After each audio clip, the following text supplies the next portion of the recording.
Hey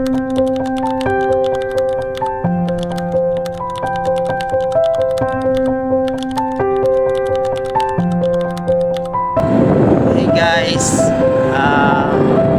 habang pauwi tayo, yan, so habang pauwi po ako papunta ng San Isidro, dun po sa barangay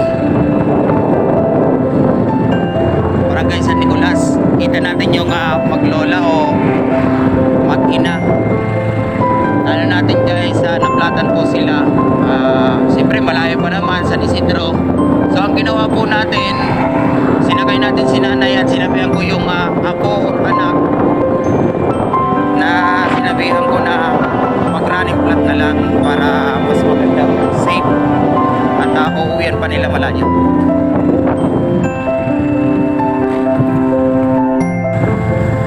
Guys, so di na natin na-videoan kanina dahil hindi ko hawak yung cellphone. So nanungulan lang sila nanay, pero baka makilala naman tayo, no? Hindi ko na po sila na-videoan kanina para mas maganda, no? Para ito na lang. So uuwi tayong masaya.